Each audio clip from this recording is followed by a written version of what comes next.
Hoist with your forearm vertical and your finger pointing upward. Lower with the arm extended downward and finger pointing down. Raise the boom with the arm extended, finger closed, and the thumb pointing upward.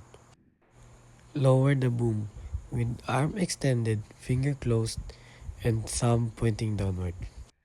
Move slowly. Place your hand in front of your body and move it slowly. Swing. Point with the finger in the direction of the boom should swing. Raise the boom and lower the load.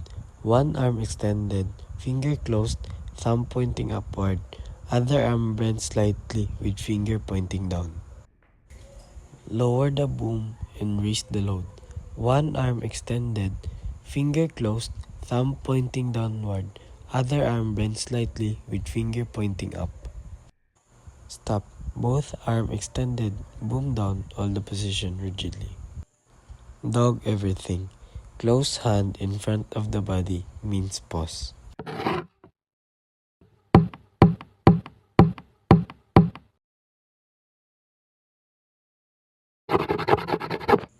Slack off.